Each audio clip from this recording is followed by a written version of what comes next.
You're listening to an Airwave Media Podcast. What if an appliance emergency didn't have to be? If your appliances suddenly decided they were done, don't stress. Best Buy has you covered with a wide variety of major appliances from trusted brands, in stock and available now. So you don't have to worry about laundry piling up, refilling the fridge, or that big dinner party you're hosting. Because Best Buy has the knowledge and expertise to get you the right appliance for your home. Learn more at bestbuy.com. Best Buy. Imagine that.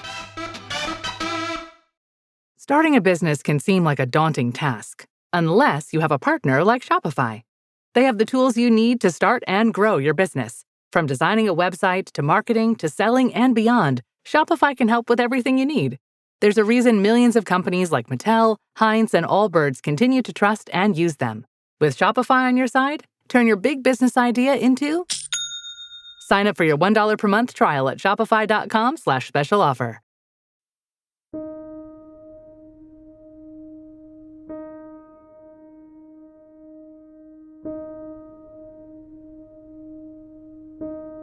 One day in 1680, the Reverend John Danforth, a recent graduate of Harvard, was walking along the shoreline of Assonet Neck, just across the Taunton River from the town of Dighton, Massachusetts. The high tide had swelled the river, swallowing some rocks that stood sentry beside the waters. But one great reddish-brown sandstone boulder drew his eye, only half submerged in the tide.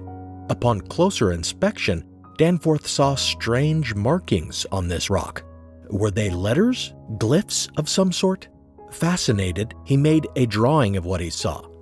His was to be the first of many sketches, rubbings, and photographs of Dighton Rock, or as it would become known, the, quote, writing rock, end quote. And Danforth's drawing only showed the uppermost of the markings. There were more beneath the rising waters. 10 years later, Cotton Mather, the Puritan minister who exerted such a strong influence on the Salem witchcraft trials, made the rock famous in his book, The Wonderful Works of God Commemorated. The natural assumption was that Native Americans, specifically the local Wampanoag, had inscribed the stone. But years later, after much staring at the strange markings, some began to suggest they were the product of other cultures, and to argue that the writing rock stood as evidence of pre-Columbian Trans-Oceanic Contact, and more specifically, in some theories, Semitic contact. The theory of the Hebraic origins of Native Americans had been around among the Spanish for more than 100 years when the Dighton writing rock became famous. But as I discussed in the second part of my series on the Lost Tribes myth, it didn't reach its height in the English-speaking world until about 100 years after Mather wrote about the rock. It was then, in the 1760s, that we see Ezra Stiles, who would later become the president of Yale College, and Count Antoine Court de Jabelin of the French Academy, both expressing a view that the rock was inscribed with ancient Phoenician characters, suggesting that it was left by explorers from Carthage. From there, it was only a short leap to suggest it was actually written in Hebrew, since both Phoenician and Paleo-Hebrew developed after the Bronze Age collapse to represent formerly indistinguishable languages, and thus bear marked similarities. In fact, Harvard scholar Samuel Harris Jr. asserted in 1807 that he had been able to translate specific Hebrew words on Dighton Rock: idol, king, and priest. And this would not be the last inscribed stone found in the U.S. that supposedly bore Hebrew writing. You may be guessing already, though, based on what I said in the previous edition, and just from knowing how this usually goes, that there is strong reason to consider nearly all of them to be frauds. This is Historical Blindness. I'm Nathaniel Lloyd, and if, after you hear everything I have to say, you still believe that these inscribed rocks are genuine, then I've got an amazing artifact I want to sell you. Join me for Written in Stone, the Archaeological Frauds of Pre-Columbian Trans-Oceanic Contact Theories.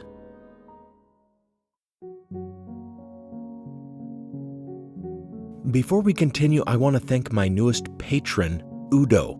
Further thanks to William for his one-time donation on the website. I really appreciate any support.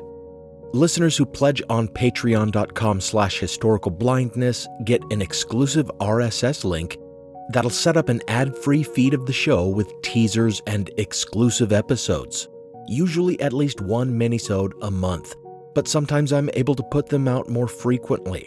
For example, between parts 1 and 2 of my Lost Tribes series, I released a blind spot about Eldad the Danite, a traveler that claimed to be from the Lost Tribes. And then just recently, between the second part of that series and this new episode, I released another blind spot about the theory that the Japanese people are descended from the Lost Tribes. I can promise that as soon as my Patreon support reaches the point that I'm able to replace a significant portion of my income, I will commit to more frequent exclusive releases and longer ones. At some point, I may even make some full-length episodes exclusive to patrons. If even half of my subscribers threw me a buck just to access one episode, it would be a significant windfall for my family. Patron feeds also get episodes early, usually a day early at the lowest tier of $1 a month, and up to 4 days ahead of release at higher tiers. So visit patreon.com/historicalblindness and support the show. Or you can make a one-time donation at historicalblindness.com/donate or at the PayPal link in the show notes or on Venmo at historicalblindness. Now, on with the episode.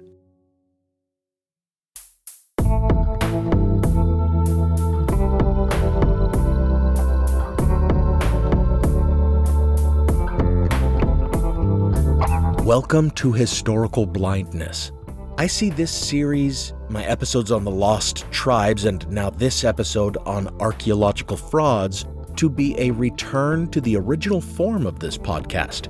Among my very first episodes, in fact, currently the first episodes on my main ad-supported feed, since I removed my actual first episode for a few reasons I won't go into, I spoke about the mystery of the lost colony of Roanoke, and I followed that up by talking about the archaeological hoax that was the Dare Stones.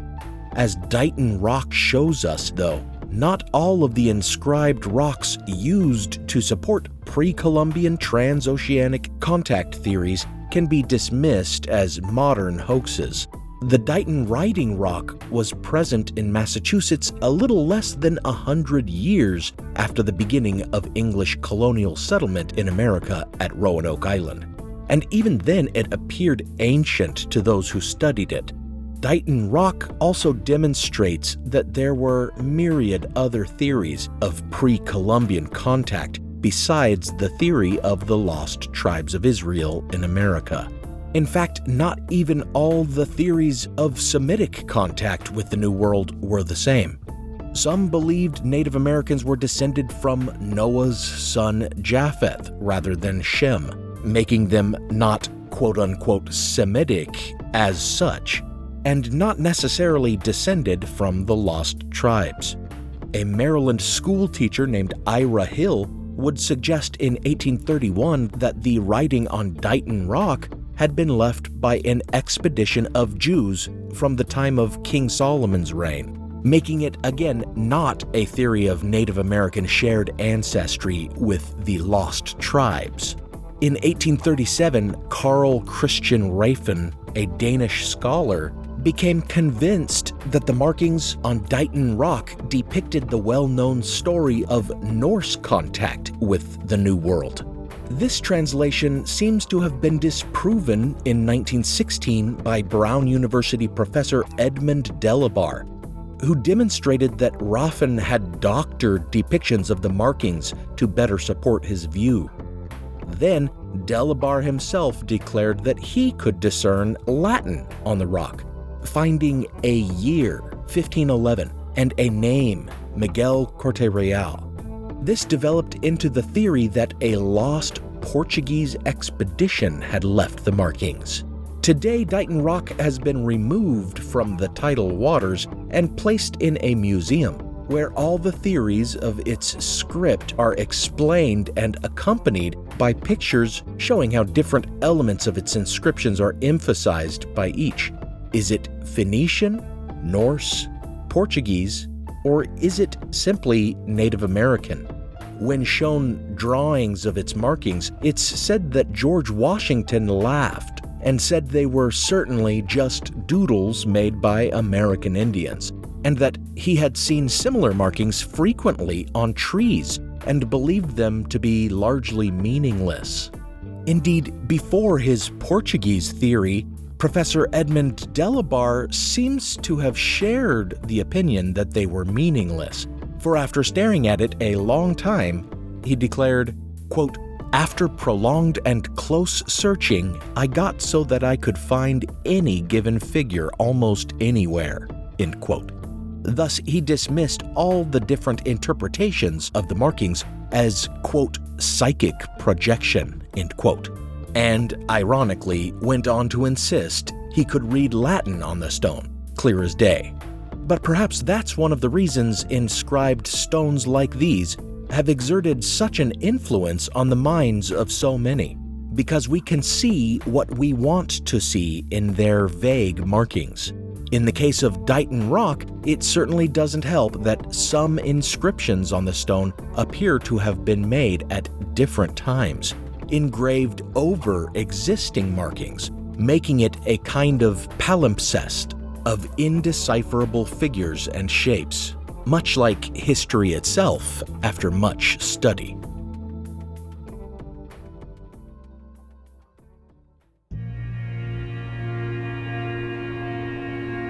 There was nothing quite so mysterious about the artifact found in the summer of 1815 in Pittsfield, Massachusetts, only about 117 miles west-northwest of Dighton Rock. Innkeeper Joseph Merrick had purchased land that many years earlier had been a settlement of the Mohegan tribe, and that summer he had hired a farmhand to clear the yard near his house.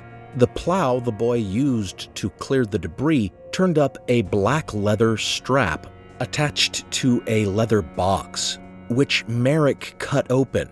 Inside, he found 4 pieces of yellowed parchment, which had been written on in a script he did not recognize. Thinking it of such an age as to possibly be worth something, Merrick says he invited people to see it, including some neighbors who, in their clamor to examine the items, quote, tore one of the pieces to atoms, end quote. After that, he was more careful with them, showing them only to local ministers and men of high character, who almost all agreed that it was a phylactery, an object housing Hebrew texts traditionally strapped onto the arm or head by Jews during prayer. Most of these local clergymen agreed that it was of great antiquity and must certainly prove that the natives of the region were descended from the lost tribes of Israel. In order to obtain some support for this thesis, the phylactery was thereafter sent to a former student of the aforementioned Ezra Stiles in Cambridge, Massachusetts, and thereafter to the American Antiquarian Society. However, nothing came of it, perhaps because it was not taken seriously. After all, even among the locals, there had been some doubt.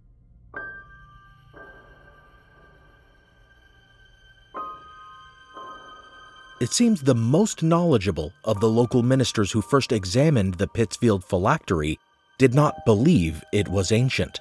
Congregational minister William Allen could read Hebrew and therefore translated the texts within the phylactery, identifying them as verses from Deuteronomy and Exodus. He pointed out that the phylactery had been discovered among dirt and chips of wood on the surface and was not excavated from any great depth. Moreover, he observed that it was well preserved, and thus he proposed that it had been dropped on that land in recent years by some wandering Jew, as it were. Or some years earlier, as Allen recalled, Merrick had employed some British and German prisoners of the War of 1812 to work on his property. Perhaps one of these had secretly been a Jew and had lost the item during his labors. What Allen did not realize, however, was that the mere fact he was able to decipher the text would seem to indicate that it was not written in the Paleo-Hebrew that the lost tribes would have used, as knowledge of that script did not develop until the 1850s. When the Antiquarian Society appeared to have no interest in the phylactery, those from Pittsfield who believed it proved the Hebraic origins of Native Americans reacquired it and sent it instead to Elias Boudinot, the Cherokee writer who would go on to compose A Star in the West, arguing that North American native peoples were descended from the lost tribes. However, the book does not mention the Pittsfield phylactery. It is unknown if the artifact made its way into Boudinot's possession, and if so, what became of it afterward. It simply disappeared. But it was not forgotten. In 1823, a Vermont minister named Ethan Smith described it in his book with the self-explanatory title, View of the Hebrews, the Lost Tribes of Israel in America. 10 years later, Josiah Priest cited the Pittsfield phylactery as evidence in his book, American Antiquities, which argued that Native American earthworks in Ohio and New York, so-called quote-unquote mounds, were actually created by some lost race, likely the lost tribes. And about 10 years after that, in his newspaper, The Times and Seasons, Joseph Smith, the prophet of Mormonism, was telling the story again as support for the Book of Mormon's version of American prehistory, and quoting from both Ethan Smith and Josiah Priest. The Mormons would soon be given good reason not to trust in such dubious archaeological finds to support their beliefs. A year after Smith's newspaper published an article about the Pittsfield phylactery, a man named Robert Wiley, living near the Mormon city of Nauvoo, Illinois, said that he had been having recurring dreams of a treasure hidden in an Indian mound in Kinderhook. In April of 1843, acting on those premonitions, he gathered a group to excavate, including one Wilbur Fugit and a couple of Mormons they knew. Sure enough, they discovered some bones and some ancient-looking brass plates cut in the shape of a bell and bound together by a rusted iron ring.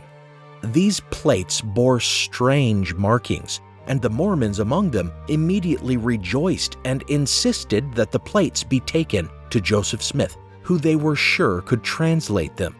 Now, even if Smith really was a fanatic who truly believed his own claims about angelic visitation and inscribed golden plates, and not merely a hoaxer and a cult leader, he seemed to show some restraint when it came to the Kinderhook plates, preparing facsimiles and not immediately declaring that he had translated them by revelation, as he supposedly had the gold plates from which he derived the Book of Mormon.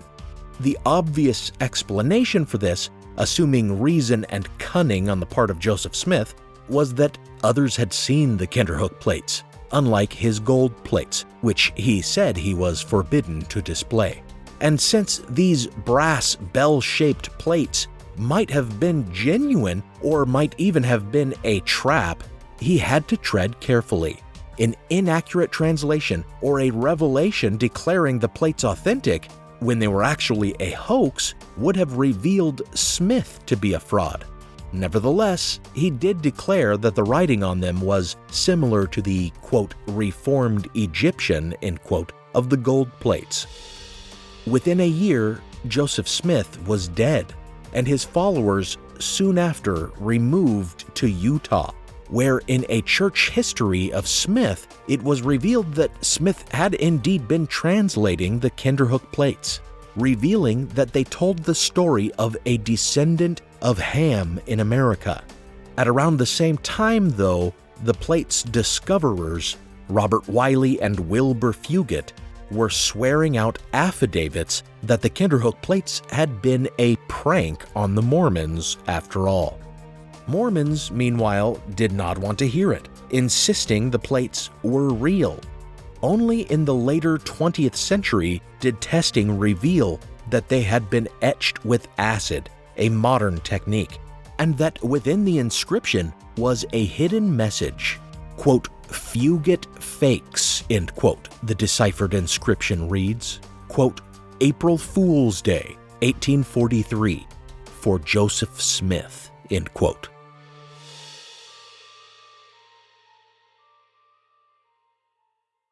Now for a brief intermission.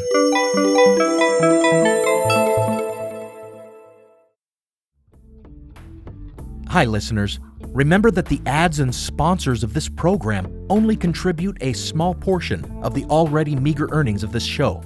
If you'd like to contribute to this project and help me turn it into a viable enterprise, remember that you can pledge support on Patreon at patreon.com/historicalblindness. For as little as $1 a month, you get access to an ad-free stream of the show that also includes teasers and fully produced patron-exclusive bonus episodes. And at higher tiers, you can get early access to episodes and other perks. Become a patron of the show today and get the full story. As listeners of Historical Blindness, you're no strangers to the fact that history is a lens through which we can better understand the present. Or as Shakespeare put it, what's past is prologue. History is the indispensable context without which we cannot hope to truly understand current events. You understand that, and so do the creators of the American Scandal podcast. Every season, they immerse listeners in the biggest controversies in U.S. history, helping us understand America's dark side and learn from its troubled past. Its latest season, Ruby Ridge Standoff, delves into an incident that sowed the seeds for the rise of the modern radical right. It transports you to 1992, where in a remote corner of Idaho, federal law enforcement surround a small cabin. They've come for Randy Weaver, a survivalist who took his family to the mountains in anticipation of the apocalypse. A simple weapons charge brought the agents here, but the situation is about to explode into a deadly and tragic standoff that will later become a rallying cry for far-right extremists, fueling distrust and violent anti-government sentiment for decades. Follow American Scandal on the Wondery app or wherever you get your podcasts. You can binge all episodes of American Scandal's Ruby Ridge Standoff early and ad-free right now on Wondery Plus. Every summer, I'm careful to avoid getting burned. My summer plans always include applying sunscreen so I can attend barbecues and protests without worrying about getting scorched. And when I make my plans by making phone calls, I also don't want to get burned by an outrageous wireless bill. That's why I switched to a Mint Mobile plan and saved enough to take a summer vacation. With Mint, I found no difference in speed or coverage, just a big difference in cost. And right now, you can switch to a Mint wireless plan like me to avoid sweating those surprise charges and overages. You'll just be chillin' with Mint's offer of 3 months premium service on the nation's largest 5G network for just $15 a month. With high-speed data and unlimited talk and text, it might just be the coolest thing happening this summer. This year, skip breaking a sweat and breaking the bank. Get this new customer offer and your 3-month unlimited wireless plan for just $15 a month at mintmobile.com/blindness. That's mintmobile.com/blindness. Upfront payment of $45 required, equivalent to $15 a month. Limited time new customer offer for first 3 months only. Speeds may slow above 35 gigabytes on unlimited plan. Taxes and fees extra. See Mint Mobile for details. Now, back to the show.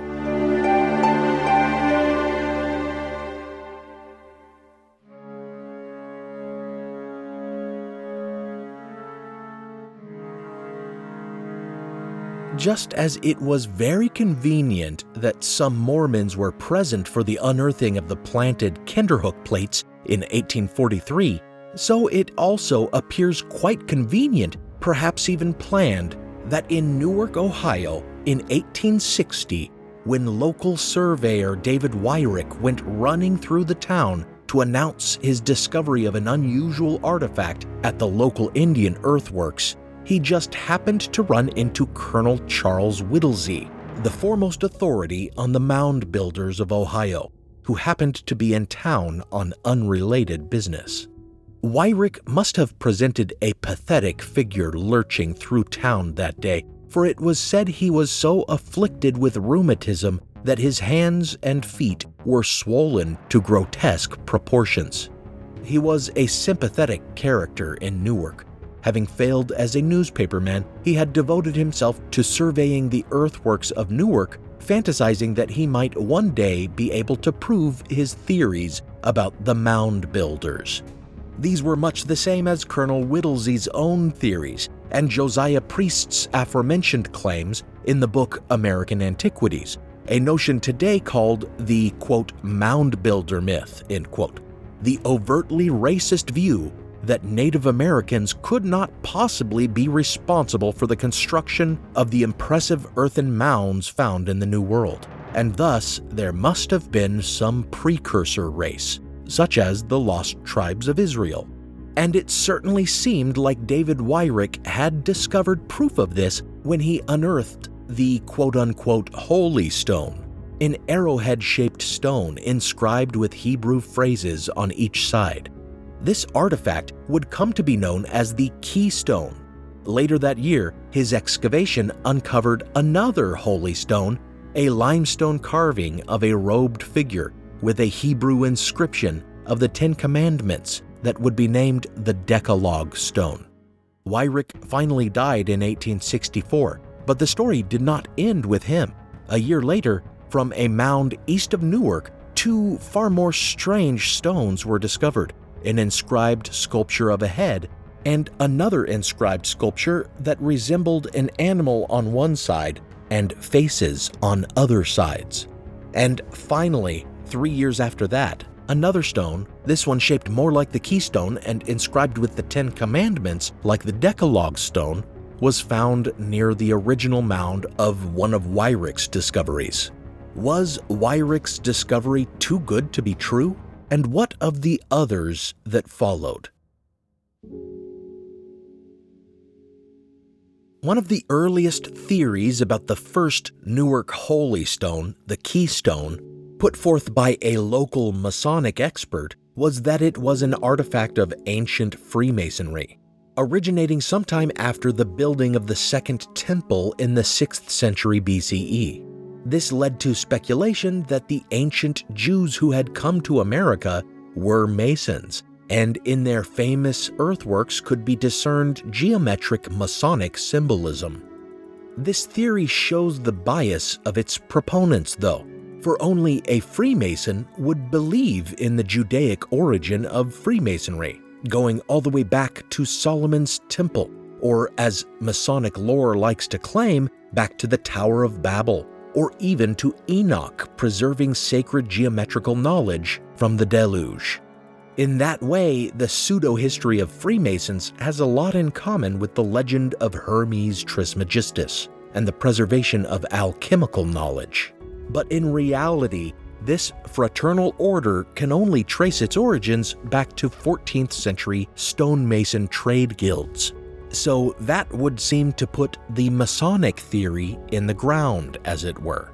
What remains is the more common notion that the Keystone proves the lost tribes theory of Native American origins. But this too was quashed at the time, very shortly after the story became national, when a series of attack pieces against the Keystone's discoverer, David Wyrick, appeared in Ohio newspapers, and then in the New York Times and Harper's Weekly. First, it was suggested that Wyrick was profiting from the display of the Keystone, giving him a pecuniary motive for producing such a find, beyond the academic motive of promoting the lost tribes theory. Then the stone's authenticity was challenged. It was too polished and showed none of the signs of weathering to be expected from an artifact of great antiquity, and it had been discovered too near the surface to be considered very ancient. Moreover, experts in Hebrew recognized that the characters on the keystone were modern Hebrew, an alphabet that appeared in contemporary Hebrew Bibles and had only been in use a few hundred years, and they were inexpertly chiseled at that. Thus, Weyrich became a laughingstock to those who didn't know him, and even those who sympathized with him reserved their judgment about his finds. When, later that year, he excavated in another nearby mound where some bones had been discovered and turned up a wooden platform of seeming antiquity, he was mocked for having dug up an old horse trough. Undeterred, though, he continued digging, and beneath that platform he discovered the Decalogue stone.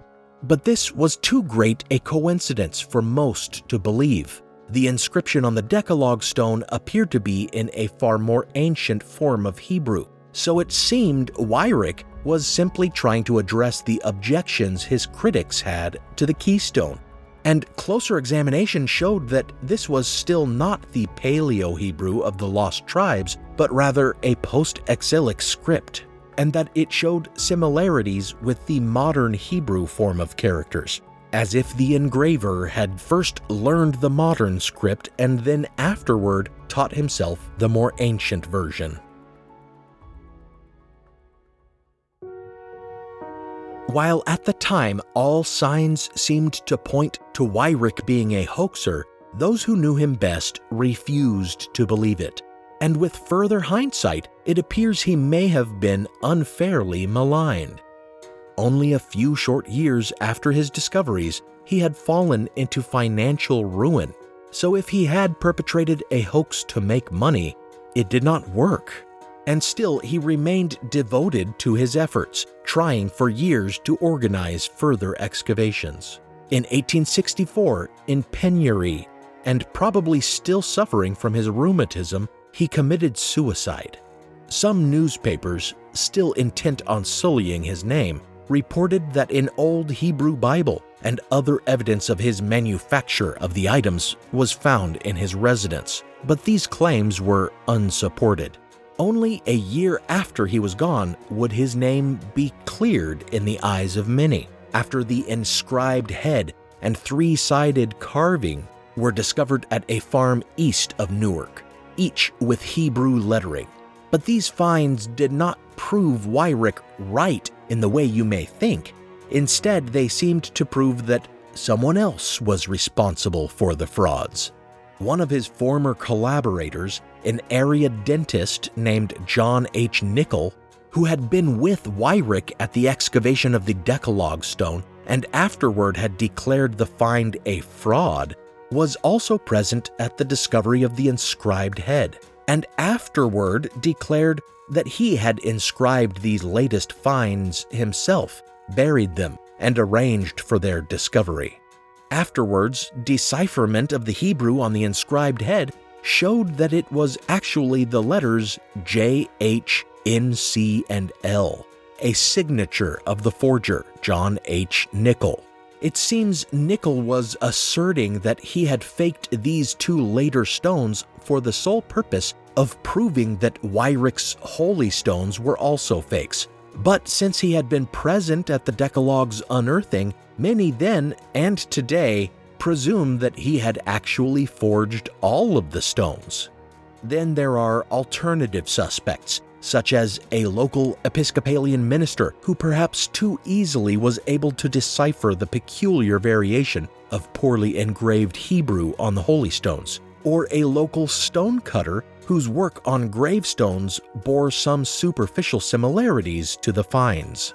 However, the discovery of yet another stone 3 years later further confuses the matter. The so-called Johnson stone bore the same general tapering shape as the keystone, but was inscribed with the same style of Hebrew lettering as the Decalogue stone. It was dug up in the same group of mounds where Weyrich and Nickel had unearthed the Decalogue stone, but by reputable individuals with apparently none of our suspects involved. How to explain this? If Nickel or Wyrick or whoever had made the Holy Stones had buried yet another fraud, why hadn't they arranged for its discovery? Had they lost track of where they'd buried it?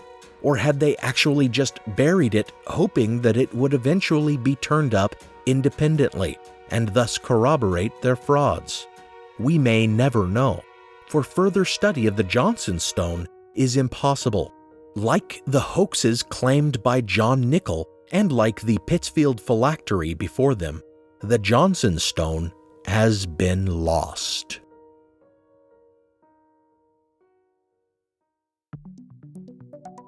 A major argument against all of these Hebrew-inscribed artifacts being genuine was the general lack of Hebraic artifacts to be found at Native American sites across the country. This argument received a blow a few decades after the affair of the Newark Holy Stones, when another rash of artifact discoveries occurred, this time all over Michigan, and instead of just a few inscribed stones, thousands were unearthed over the course of 30 years. The first, an earthenware vessel or clay cup, was discovered by James Scotford, a local sign maker, in October of 1890, while he was digging a post hole. Over the next year, Scotford discovered numerous artifacts, all with similar markings, and as people who heard of his discoveries showed up, he started a kind of guided expedition business, leading his clients out among the deforested timberland of the area and digging up small mounds that he said were man-made, though others claim they were natural hummocks or tumuli that had resulted from the uprooting of trees. Typically, Scotford dug to a certain depth, never deeper than 2 feet, and then invited his clients to dig further, at which point, invariably, an artifact was unearthed, and his clients would then sign affidavits swearing to the fact that they had discovered it themselves.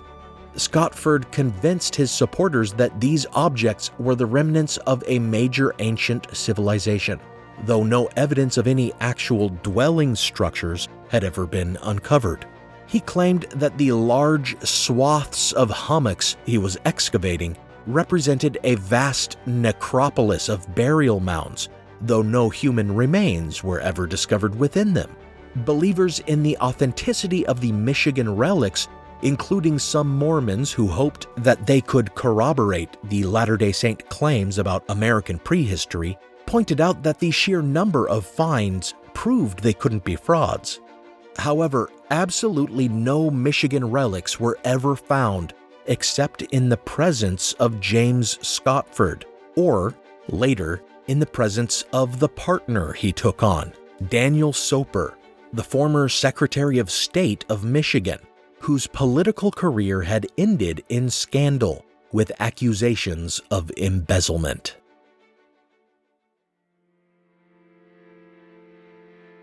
Already, the fraud in the Michigan relics appears clear. However, physical evidence that the artifacts were modern forgeries was also abundant. Firstly, the script and markings that appeared on all the items was unconvincing. It was a mishmash of cuneiform, interspersed with Egyptian-esque hieroglyphs, all of them stamped on rather than engraved. The confusion of languages was explained by Scotford and Soper with claims that the civilization must have been a polyglot mix of different cultures that had all somehow made their way into the Americas. But this failed to explain their laziness. Some characters were stamped on and then simply reversed and stamped again to appear like a different symbol. And entire rows were comprised of one symbol stamped over and over. Then there were the materials themselves, which showed every sign of modern origin. The symbols were stamped onto commercially smelted copper, onto slate that had been freshly machine cut, and onto unbaked clay that actually disintegrated in water, leaving no doubt that it would not have survived intact underground for very long. In fact, on the reverse side of some clay pieces, the impression of a machine-sawed piece of wood can clearly be discerned, where the piece had obviously been set to dry. Then there's the fact that every single one of them bore the same prominent mark, what looked like an I, an H, and a forward slash. Scotford and Soper suggested this was a, quote, tribal mark, end quote. But most view it to be the signature of the forgers. All of this is unaccountable and damning. No further evidence is needed to cement the Michigan relics as outright counterfeits. But one more is worth noting insofar as it shows a parallel with previous inscribed stone frauds. There appears to have been correction on the part of the forgers to answer certain criticisms, just as the first Newark Holy Stone was criticized for being in modern Hebrew, and then the next one displayed a more ancient script. Some early Michigan artifacts had a lion with no tail stamped onto them, and after some experts suggested that a primitive artist would not omit the tail, other artifacts appeared on which the lion's tails could more clearly be seen.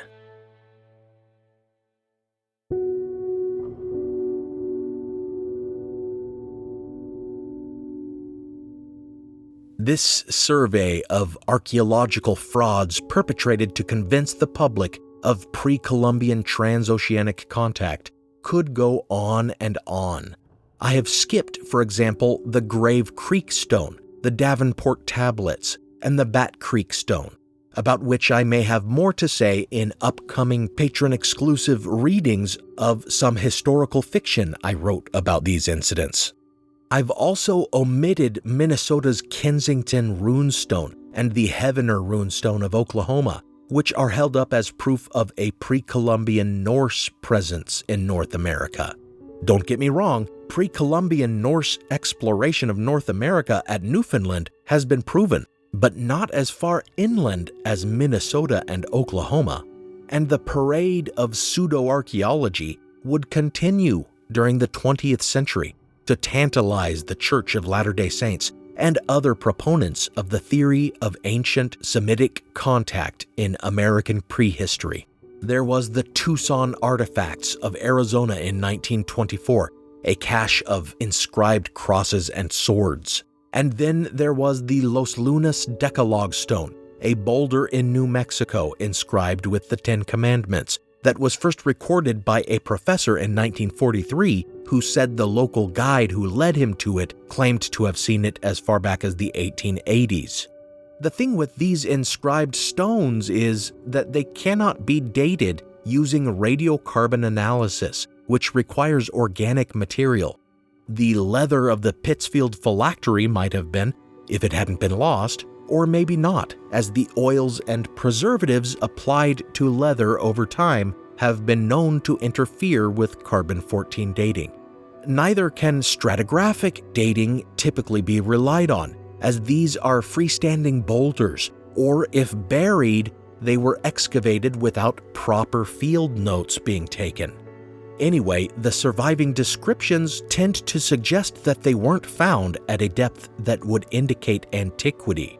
Moreover, with the knowledge of contact and commerce between indigenous tribes, it is illogical that items such as the Newark Holy Stones or the Michigan relics would be found only in one discrete geographical region, and not popping up at other sites farther away. And every time when there is no clear evidence of skullduggery, there is still some explanation, such as that a traveling Jew in more modern times had accidentally let an artifact or an heirloom fall, or even buried it for some purpose we cannot know. And in many of these cases, those who peer at the scratchings on these stones tend to see what they want to see. As Professor Edmund Delabar said of Dighton Rock before succumbing himself to the same phenomenon, quote, "Whenever we can, we tend to find something definite in the faint and orderly in the confused, and to trust what we find. There is a pleasure in seeing uncertainties and irregularities resolve themselves into definite form, and the forms take on connected and acceptable meaning." End quote.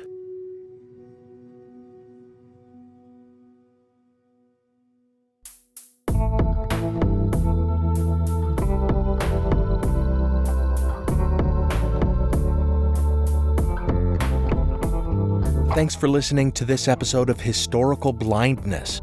Special thanks go out to my partner patrons, Diane, Robert, Joe, Devlin, Ian, Jordan, and Louise.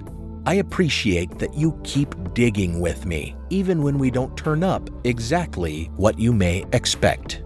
Some music on this episode was provided by Alex Kish. Visit alexkishmusic.com and contact him to get compositions for your own projects. Additional music from Kai Engel, licensed under a Creative Commons Attribution license. Check out the show notes for a list of the tracks used.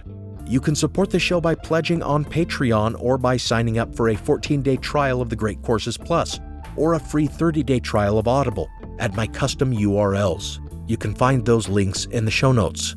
Also, if you're thinking of starting a podcast or are looking to improve the quality of your cast or just reduce your workload in producing a podcast, visit profpodcast.com or message me at profpodcasting@gmail.com to talk about my audio editing services. On the website historicalblindness.com, you can find the blog posts with transcripts of the episodes and bibliographies for further reading. And you can make one-time donations there to support this podcast, or at the PayPal link in the show notes. Follow the show on social media and give it a review, especially on Apple Podcasts. Until next time, remember, the longer you stare at anything, clouds, wallpaper patterns, wood grains, marble veins, you will eventually believe you see something hidden there.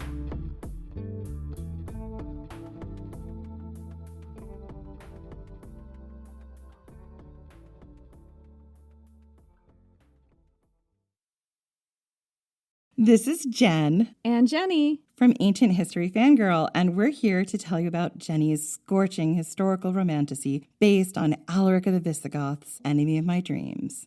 Amanda Boucher, best-selling author of the Kingmaker Chronicle, says, quote, "This book has everything: high-stakes action, grit, ferocity, and blazing passion. Julia and Alaric are colliding storms against a backdrop of the brutal dangers of ancient Rome. They'll do anything to carve their piece out of this treacherous world and not just survive, but rule." Enemy of My Dreams is available wherever books are sold. Have you ever gazed in wonder at the Great Pyramid? Have you marveled at the golden face of Tutankhamun, or admired the delicate features of Queen Nefertiti? If you have, you'll probably like the History of Egypt podcast. Every week, we explore tales of this ancient culture. The History of Egypt is available wherever you get your podcasting fix. Come, let me introduce you to the world of ancient Egypt.